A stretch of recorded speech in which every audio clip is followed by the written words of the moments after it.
नमस्कार। हम ध्वनि पर बात कर रहे थे, ध्वनि विज्ञान पर बात कर रहे थे और जब हमने ध्वनि पर बात की तो हमने देखा, ये जाना कि ध्वनि जो है वो भाषा की लघुत्तम इकाई है। और जब हम इस लघुत्तम इकाई को देखते हैं तो ये लघुत्तम इकाई सुनने के स्तर पर है। इसीलिए हम इसको जब परिभाषित करते हैं तो हम यूँ कह देते हैं कि ध्वनि जो है वो भाषा का लघुत्तम श्रव्य खंड है। ठीक है, कुछ चीज़ों का दोहराव कर रहे हैं जो कि आवश्यक है। देखिए, ध्वनि विज्ञान जो है स्नातकोत्तर कक्षाओं का तो विषय है ही, लेकिन यदि आप भाषा के विद्यार्थी हैं, यदि आप नाना प्रतियोगी परीक्षाओं में भाग ले रहे हैं, तो वहाँ वर्ण विचार संबंधित जो विषय है वो जरूर आता है। इसके अलावा ये जानकारी आपको संधि में भी मदद करती है। तो ये एक मूल बात है जो कि भाषा के विद्यार्थियों को पता होना चाहिए। इसलिए जब हम ध्वनि विज्ञान पढ़ते हैं तो ये सभी छात्रों के लिए, सभी छात्राओं के लिए उपयोगी हो जाता है। तो जैसे कि मैंने वर्ण पर बात की, ध्वनि पर बात की कि ध्वनि भाषा का लघुत्तम श्रव्य खंड है।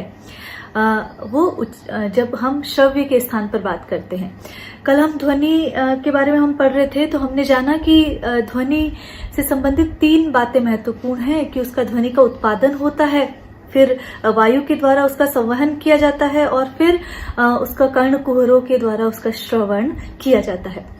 तो जब हम ये बातें पढ़ रहे हैं तो ध्वनि के बाद हमें एक इकाई वर्ण पर जाना होगा। और वर्ण हमने पढ़ा था कि वर्ण जो है, यदि ध्वनि श्रव्य स्तर पर लघुत्तम इकाई है तो ध्वनि वर्ण जो है वो भाषा का वह रूप है जो कि हमें दिखाई देता है। हमने जब ध्वनियों को एक आकृति प्रदान कर दी, उसे एक लिपि में बांध दिया, तो हमने उसे कहा कि ये वर्ण है।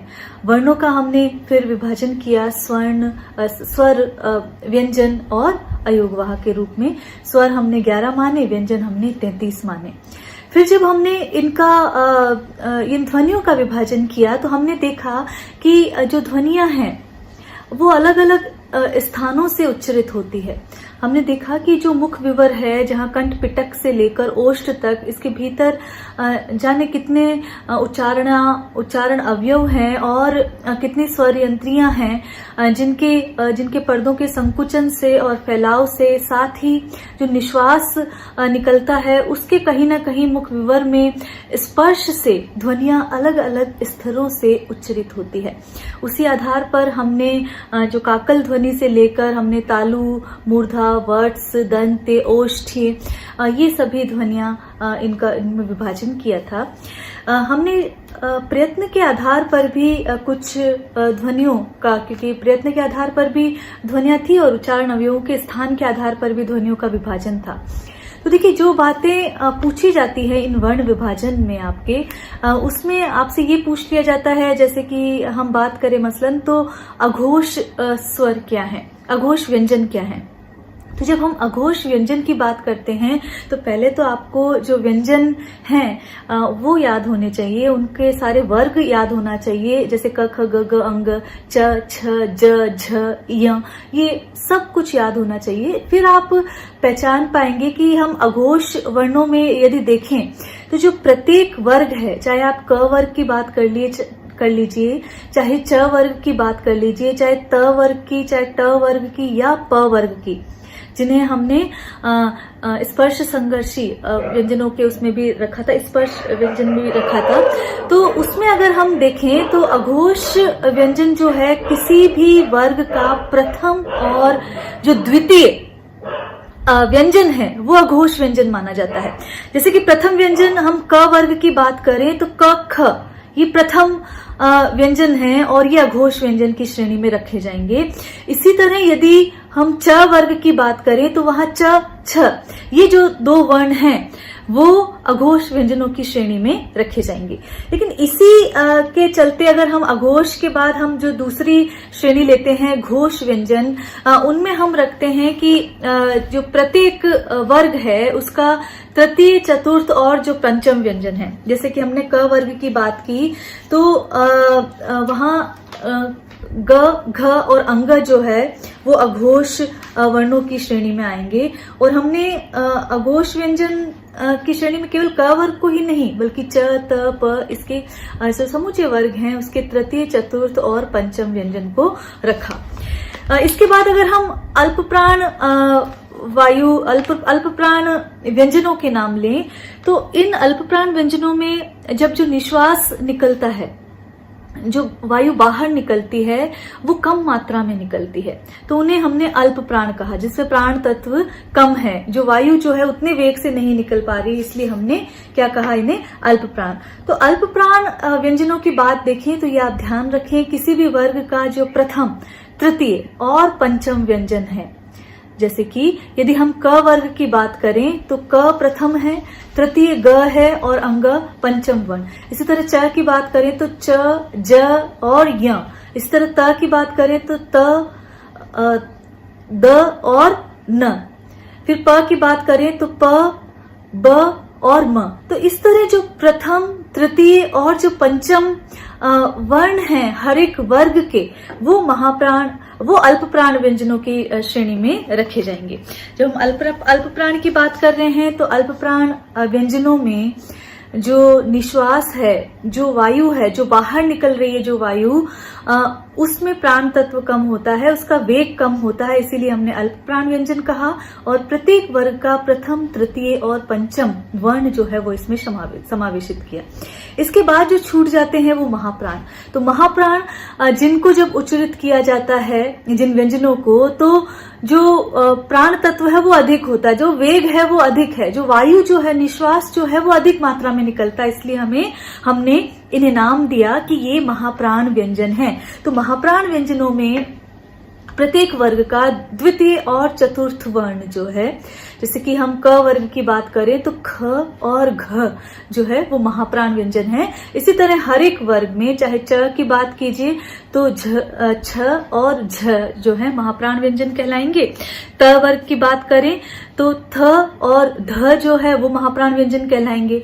इसी तरह प वर्ग की बात करें तो फ जो है और भ जो है वो महाप्राण व्यंजन कहलाएंगे। ट वर्ग छूट गया शायद, ट वर्ग में ठ और ढ जो है वो महाप्राण व्यंजन कहलाएंगे।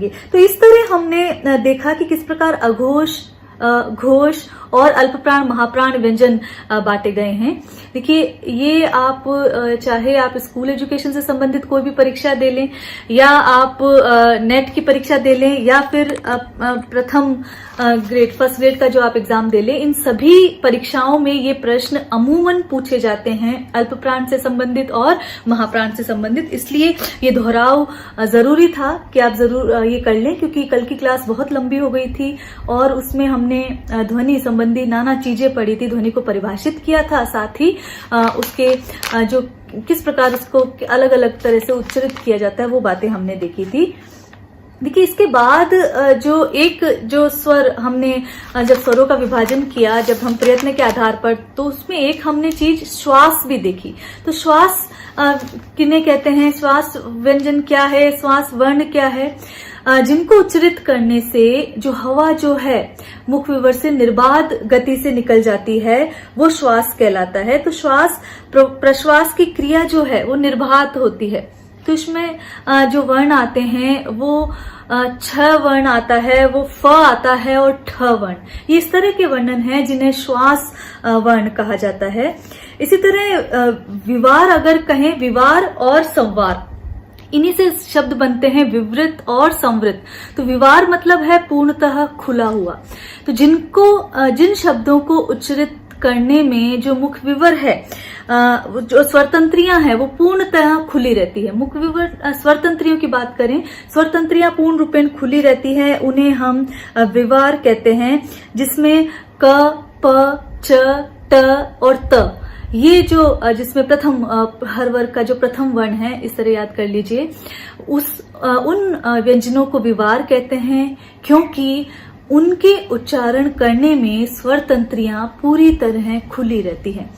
इसका जो विलोम एक तरह से कह लें, संवार का, विवार का जो विलोम है संवार, कि जिनके उच्चारण करने में जो स्वर तंत्रियां हैं वो क्या हो जाती हैं, संकुचित हो जाती हैं, तो उन्हें हम क्या कहते हैं, संवार कहते हैं। और इसमें जो तृतीय वर्ण है वो शामिल कर लें आप, जैसे ग है, ब है, ज है, ड है और द है। तो ये विवार कहलाता है। श्वास हमने देख लिया। देखिए श्वास में निर्बाध गति से बाहर निकलती है ध्वनियां, और इसमें हमने जो झ वर्ण पढ़ा ये लगभग और छ वर्ण, फ वर्ण और ठ वर्ण, तो ये आपके श्वास ध्वनियां कहलाती है। इसी तरह नाद ध्वनियां, जिसमें हमने बात की कि जिनके उच्चारण में स्वरतंत्रियों में कंपन होता है, अतिशय कंपन होता है, तो म, ण और न, जिन्हें मधुर ध्वनियां भी कहा जाता है, इन ध्वनियों को नाद ध्वनियां ध्वनि विज्ञान में पुकारा जाता है। तो ये ध्यान रखें, हमने अघोष, घोष, अल्पप्राण, महाप्राण, नाद, श्वास और विवार और संवार, इस प्रकार ये ध्वनियां पढ़ी, और ये हमने आपके बाह्य प्रयत्न के आधार पर ये ध्वनियां पढ़ी थी। इनका दोहराव इसलिए क्योंकि ये परीक्षा उपयोगी दृष्टि से बहुत महत्वपूर्ण है। देखिए जब हम ध्वनियों का विभाजन करते हैं तो हमने ये व्यंजनों का विभाजन जो है स्थान के आधार पर किया, प्रयत्न के आधार पर किया, तो इस आधार पर भी विभाजन किया, लेकिन कुछ ध्वनियां अलग अलग भाषाओं में अलग अलग प्रकार से मिलती है। उन ध्वनियों का जिक्र हम यहाँ पर करेंगे, और जब आप बड़ा प्रश्न लिखते हैं ध्वनि विज्ञान से संबंधित तो उनमें इन ध्वनियों का जिक्र जरूर करें। देखिए कुछ ध्वनियां होती हैं, उन्हें हम क्लिक ध्वनियां कहते हैं। ये क्लिक ध्वनियां क्या होती हैं और कौन सी भाषाओं में ये ज्यादा पाई जाती है, तो यदि हम क्लिक ध्वनियों की बात करें तो जिनके उच्चारण में जो निश्वास है वो मुख विवर से बाहर निकल जाता है, अमूमन ऐसा ही होता है, लेकिन इन ध्वनियों के उच्चारण में जो निश्वास है वो मुख विवर में प्रविष्ट करता है, वो वापस आता है, वो भीतर की ओर खींचता है वायु को। निश्वास जो है बाहर की ओर ना जाकर वायु को कहाँ खींचता है, भीतर की ओर। तो अमूमन जो व्यंजनों के उच्चारण में जो क्रिया होती है उसमें जो निश्वास है वो मुख विवर से बाहर की ओर जाता है। जितनी भी हमने प्रयत्न के आधार पर जो ध्वनियां देखी और स्थान के आधार पर ध्वनियां देखी उनमें ऐसा हो रहा है, लेकिन ये जो क्लिक ध्वनियां हैं इनके उच्चारण में निश्वास वायु को भीतर की ओर खींचा जाता है। जो निश्वास वायु है उसको कहाँ खींचा जाता है, भीतर की ओर। जब हम देखें तो दक्षिण अफ्रीका की जो बुशमैन परिवार की भाषाएं हैं उनमें अधिकांश जो वर्ण हैं वो इस प्रकार के हैं। उनके जो अधिकांश ध्वनियां हैं वो क्लिक ध्वनियां हैं, और इन्हें क्लिक ध्वनियां क्यों कहा जाता है। देखिए यदि हमारा जो हाथ है वो किसी गर्म बर्तन से एकाएक छू जाए, यदि हमारे पैर में एकाएक कांटा चुभ जाए, यदि एकाएक हम गिर पड़े, या एकाएक कुछ ऐसी अनिष्ट हो जाए जिससे हमें अचानक एक दर्द की अनुभूति हो, तो हमारे मुंह से सी सी सी इस तरह की ध्वनियां जो निकलने लगेगी, उन ध्वनियों में क्या होता है कि जब निश्वास है वो एकाएक अंदर की ओर आता है, वो मुख विवर में आता है, तो इसीलिए इन ध्वनियों को क्लिक ध्वनियां कहते हैं। देखिए बहुत स्वाभाविक और नैसर्गिक होती हैं, इन्हें किसी प्रयास से नहीं बोला जा सकता। तो जैसे कि और इसी की तरह की यदि आप जैसे कोई गाय आ गई तो आप किस तरह उसको दूर भगा रहे हैं, इसी तरह कोई जानवर आ गया तो उसे किस तरह दूर भगा रहे हैं, ये कि झटके में निकलेंगी, लेकिन जो निश्वास वायु है वो पुनः कहाँ आएगी, वो अंदर की ओर आएगी, वो मुख विवर में आएगी। तो ये बात हम जरूर ध्यान रखें कि क्लिक ध्वनियां किसे कहते हैं। आपको जब उदाहरण का उल्लेख करना है तो दक्षिण अफ्रीका के जो बुशमैन परिवार की जो भाषाएं हैं उनमें अधिकांश ध्वनियां जो है वो क्लिक ध्वनियां मिलती हैं। तो इसमें यदि संपूर्ण स्पर्श ध्वनियों का यदि हम क्लिक उच्चारण करें तो उनका स्पर्श बिंदु तो साधारण ध्वनि का ही रहता है, लेकिन इनमें अंतर बहुत हो जाता है, क्योंकि जो वायु निकलती है तो वो स्पर्श ध्वनियों का वहां अंतर हो जाता है, उन उच्चारण अवयवों का अंतर हो जाता है, और एकाएक ऐसी प्रतिक्रिया होती है कि वायु जो है वो मुख विवर से हो जाता है। तो बाहर से आने वाली वायु इसमें स्पर्श बिंदु पर रुकेगी और फिर एकाएक स्फोट होता है। स्फोट कैसे होगा? क्योंकि ना जब उच्चारण होगा तो स्फोट तो होगा ही, तो जो वायु है, जो बाहर से वायु जो आ रही है, वो मुख विवर में किसी न किसी स्पर्श बिंदु से टकराती है क्लिक ध्वनियों में और फिर उसका स्फोट होता है। तो इसी कारण यदि इन ध्वनियों का, स्पर्श ध्वनियां तो हैं ही, यदि इन क्लिक ध्वनियों का हम तीव्रता से उच्चारण करना चाहें, बहुत वेग से उच्चारण करना चाहें, तो वो संभव नहीं है, क्योंकि ये एक अनजाने में होता है, इसे सायास नहीं किया जाता है और जो सांस ली जाती है, जो निश्वास वायु जो भीतर ली जाती है, अचानक से वो स्पर्श बिंदु से एक क्षण के लिए टकराती है और स्फोट हो जाता है। तो भाषा वैज्ञानिकों ने इन क्लिक ध्वनियों का वर्गीकरण भी किया है और इन्हें भी जब हम देखें तो मूर्धन्य, तालव्य, पार्श्विक, ओष्ठ्य और दंत्य इन ध्वनियों में बांटा है और इनके वर्गीकरण और विश्लेषण का प्रयास किया है। तो ये ध्यान रखें, जो क्लिक ध्वनियां हैं वो अनायास ध्वनियां हैं। चित्कार, सित्कार की जो ध्वनियां हैं ये सारी इसी वर्ग में रखी जाती हैं। और अगर किसी भाषाई परिवार का आपको उदाहरण देना है तो दक्षिण अफ्रीका के जो बुशमैन परिवार की भाषाएं हैं उनमें अधिकांशतः क्लिक ध्वनियां पाई जाती हैं। तो ये क्लिक ध्वनियां हमने पढ़ी। इसके बाद देखिए जो कल भी आप पढ़ चुके हो और उनमें कुछ जो संयुक्त ध्वनियां हैं, चाहे वो संयुक्त स्वर हो या संयुक्त व्यंजन, उनकी बात हम करेंगे।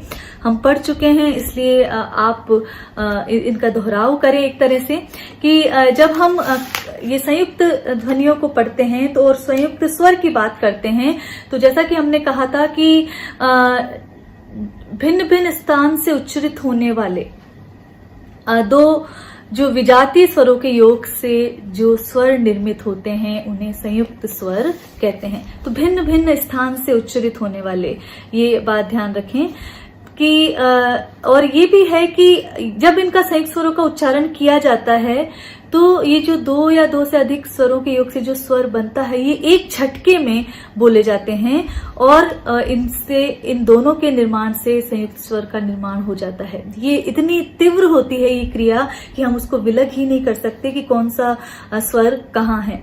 जैसे अ और ई के योग से क्या बनता है? ए। तो जब हम ए बोलते हैं तो वो अ और ई के योग से बन रहा है, लेकिन वो प्रक्रिया हमें नजर नहीं आ रही।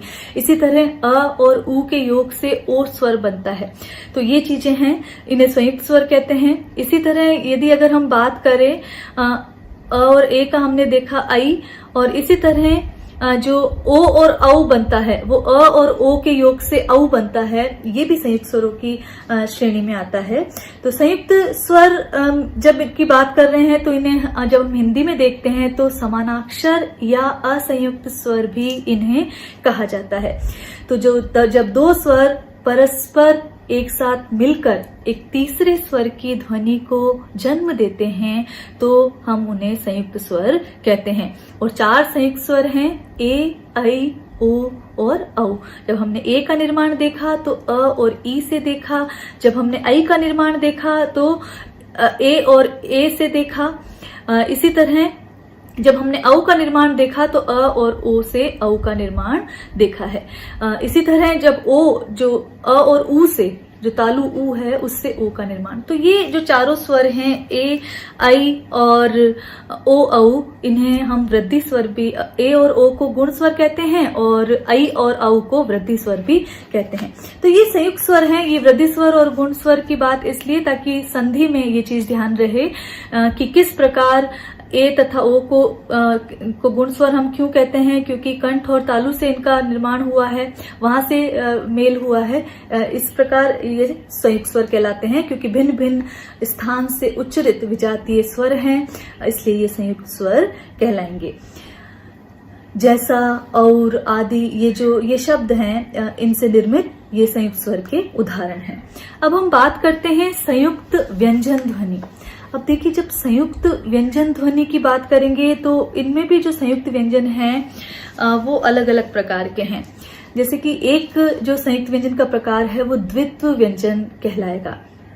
जब समान स्थान से उच्चारित होने वाला वही वर्ण दोबारा क्रमिक रूप से आ जाए और उसका जो जन्म है वो समान व्यंजन से तो होगा ही, लेकिन उसमें एक जो व्यंजन होगा वो स्वर रहित होगा।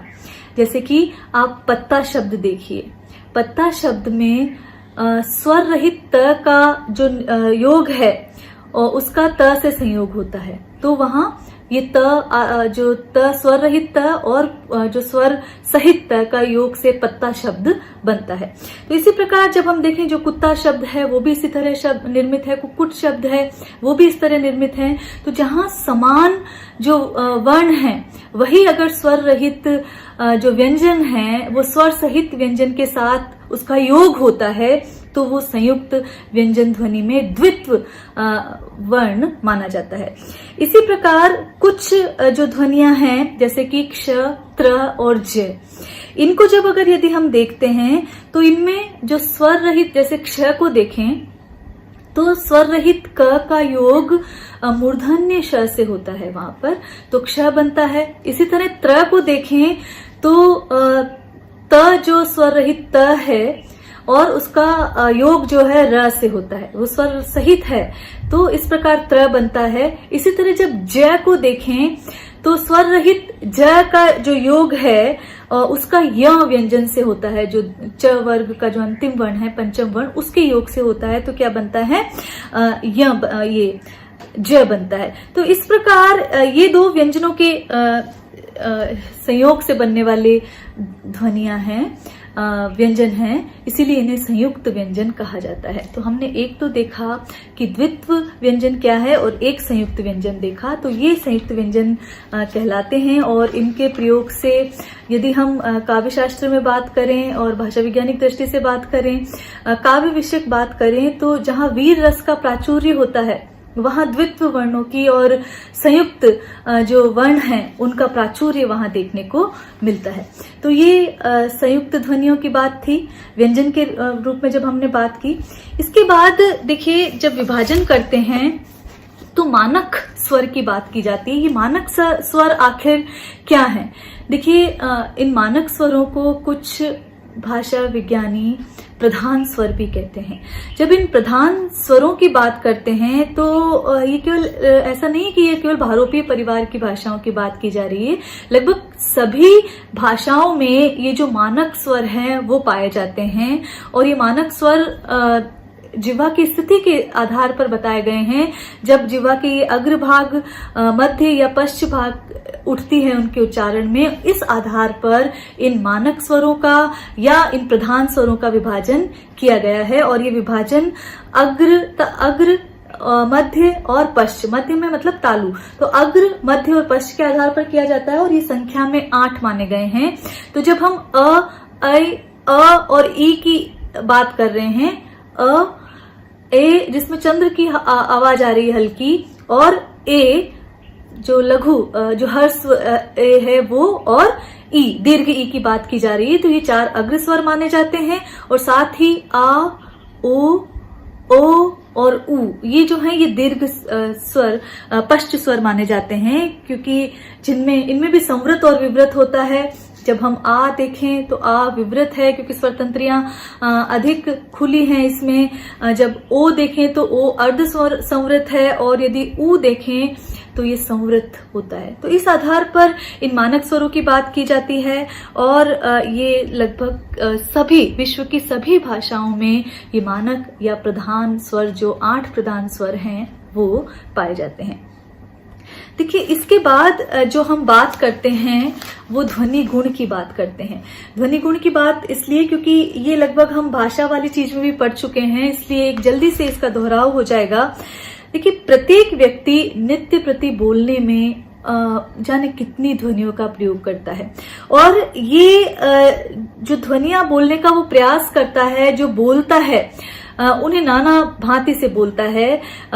कभी वो अधिक बलपूर्वक बोलता है, कभी बहुत कोमल रूप से बोलता है, कभी उसमें बहुत अधिक आघात करता है, और कभी वो फुसफुसाहट के रूप में बोलता है। तो इन व्यंजनों का बहुत सारा बहुत प्रकार से उच्चारण किया जाता है। कभी उसकी गति बढ़ा देता है, वो कभी यति बढ़ा देता है, कभी उसका स्वर बढ़ा देता है। तो इस आधार पर ध्वनि गुण जो हैं 4 माने गए हैं, जिन्हें हम मात्रा कह सकते हैं, स्वर कह देते हैं, एक उसकी वृत्ति होती है और एक उसमें आघात होता है। तो देखिए मात्रा, सबसे पहले हम मात्रा लें। हमने कल भी देखा कि मात्रा उसे कहते हैं जो किसी भी ध्वनि के उच्चारण में जो समय लगता है उसे मात्रा कहते हैं। और जब मात्रा के भेद करते हैं तो वहां ह्रस्व, दीर्घ और प्लुत, ये 3 भेद हैं। कल हमने देखा कि जिस ध्वनि के उच्चारण में 1 चुटकी भर का समय लगे वो ह्रस्व स्वर हैं, जिनके उच्चारण में 2 चुटकी का समय लगे अर्थात कुछ अधिक समय लगे वो दीर्घ स्वर हैं। और जब जिसका 3 का साइन है, 3 का चिन्ह है और इसका मतलब है जिसमें 3 गुना समय लगे, ह्रस्व की अपेक्षा 2 गुना समय लगे, उसे प्लुत कहा जाता है। तो ये 3 प्रकार की ध्वनियां हैं। इनको अगर मात्रा से हम बताएं तो 1 मात्रा को ह्रस्व कहा जाता है, 2 मात्रा को हम दीर्घ मात्रा कहते हैं और प्लुत में हम 3 मात्रा को कहते हैं। तो प्राय जब हम देखते हैं ह्रस्व से दुगना समय जो है वो दीर्घ में लगता है और ह्रस्व से तिगुना समय जो प्लुत में लगता है। इसमें वैसे तो ये मात्रा भेद बहुत हम स्थूल रूप से कह रहे हैं, बहुत वैज्ञानिक इसके पीछे क्रियाएं हैं, लेकिन ये हम चूंकि हमें पहचाननी भी तो है चीजें, हमने प्रयोगात्मक रूप से करनी है, इसलिए हमें ये ध्यान रखना है। लेकिन ये सारे नियम कविता में काम नहीं करते। यदि कोई कवि है तो वो वहां पर किसी भी शब्द का उच्चारण वहां पर किसी भी तरह से करने को उसको पूरी तरह से स्वतंत्रता है। तो कवियों के सामने ह्रस्व के और दीर्घ के ये जो नियम हैं ये फेल हो जाते हैं। लेकिन यदि हम ये देखें तो ये जो वैदिक भाषाएं हैं, हमारी संस्कृत में इसका बहुत अधिक महात्म्य है, जहां पर हम नाना मंत्रों को उच्चरित करते हैं, उनकी बात करते हैं, या बहुत जो श्लोक पढ़ते हैं उसमें ये बात देखते हैं। दूसरी तरफ जब जो प्लुत स्वर है, जो तीसरा स्वर है, वो या तो कोई व्यक्ति किसी दूर बैठे किसी व्यक्ति को पुकारता है तो उसका स्वर अकस्मात ही प्लुत हो जाता है। जैसे राम कह के वो पुकारेगा तो वो राम वो इतना दीर्घ हो जाएगा कि वो प्लुत स्वर की श्रेणी में गिना जाएगा। इसी तरह यदि हम देखें तो जो ओम का जो उच्चारण है जो सभी मंत्रों में किया जाता है वो भी वहां प्लुत स्वर है और उसे 3 की संख्या से वहां हम लिखते हैं। तो इस प्रकार हमने देखा ह्रस्व, दीर्घ और प्लुत स्वरों की जब हम बात करते हैं तो क्रमशः 1 मात्रा, 2 मात्रा और 3 मात्रा से उन्हें लिखते हैं। ये यहाँ पर देखा हमने। इसी तरह देखिए कुछ जो ध्वनियां हैं उनकी चौथाई, आधी या इस तरह की मात्रा भी होती है। अब वो आधी मात्रा किस प्रकार, जैसे जब हम बोलते हैं ये जहां अर्ध जो स्वर रहित व्यंजन जहां आ जाए, जैसे कि व्यक्ति हमने बोला तो वहां वह जो है स्वर रहित है, इसलिए हमने उसकी क्या बोली, आधी मात्रा। इसी तरह व्यक्ति में यह जो है वो तो स्वर सहित है, लेकिन क जो है वो स्वर रहित है, तो इसीलिए व और क की वहां आधी मात्रा कही जाएगी। तो आधी और इस प्रकार की मात्राओं का उच्चारण भी देखा जाता है। ये हम क्यों कह रहे हैं, क्योंकि मात्रा के आधार पर हम आधी, चौथाई, 1, 2 या 3 इस तरह हम उसका विभाजन कर सकते हैं। तो इस प्रकार जो मात्रा है वो इसलिए क्योंकि वह संकेतांक के रूप में होती है और उस तरह अगर किसी ध्वनि को उच्चारण किया जाए, कोई अगर उसका पाठ सीखना चाहता है तो वहां ये उपयोगी रहती है।